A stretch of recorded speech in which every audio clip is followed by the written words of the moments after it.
আমরা এই মুহূর্তে আছি দক্ষিণ সিটি কর্পোরেশনের নগর ভবনের সামনে।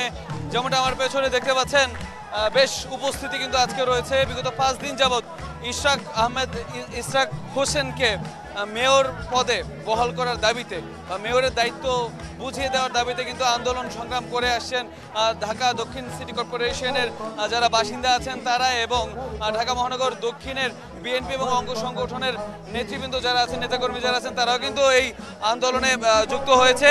আজকে আন্দোলনে কিন্তু ভিন্ন মাত্রা যেটা যোগ হয়েছে সেটা কিন্তু তারা নগর ভবনের যে প্রধান ফটক, সেই ফটকের সামনে কিন্তু তারা অস্থায়ী মঞ্চ করে সঙ্গীত পরিবেশন করছে এবং যারা উপস্থিত আছেন আন্দোলনকারী তাদেরকে কিন্তু উজ্জীবিত করার চেষ্টা করছে।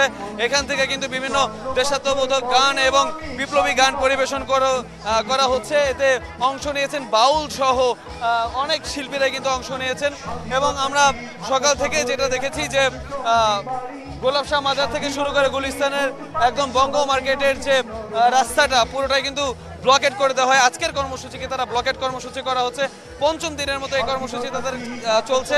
প্রথমে তারা অবস্থান কর্মসূচি এবং গণসমাবেশ লং মার্চ করলেও আজকে কিন্তু তারা ব্লকেট কর্মসূচি পালন করছে। এর সাথে যেটা জানিয়ে দিতে চাই, গত পরশুদিন দুপুর থেকে কিন্তু নগর ভবনের সমস্ত কার্যক্রম বন্ধ আছে।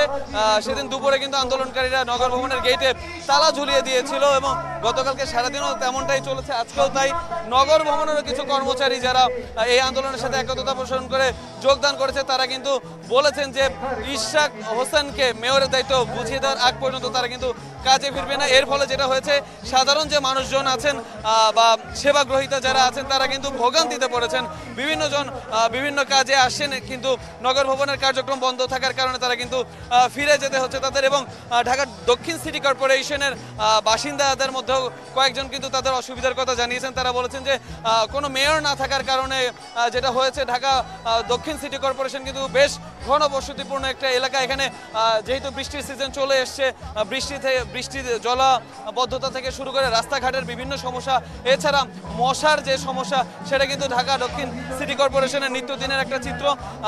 নির্দিষ্ট কোনো মেয়র না থাকার কারণে কিন্তু সেই ভোগান্তি আরও বেড়ে গেছেন এবং তারা যে দাবিটা জানিয়েছেন যে দ্রুত ইশরাক হোসেনকে তার দায়িত্ব বুঝিয়ে দেওয়ার মাধ্যমে এই দক্ষিণ সিটি কর্পোরেশনে শান্তি ফেরানো হোক। এবং আন্দোলনকারীরা বলছেন কিন্তু যে যতক্ষণ পর্যন্ত ইশরাক হোসেনকে দায়িত্ব বুঝিয়ে দেওয়া না হবে তাদের কর্মসূচি কিন্তু লাগাতার চলবে এবং আজকে 3টার সময় তারা একটা প্রেস ব্রিফিং এর মাধ্যমে পরবর্তী কর্মসূচি ঘোষণা করবে।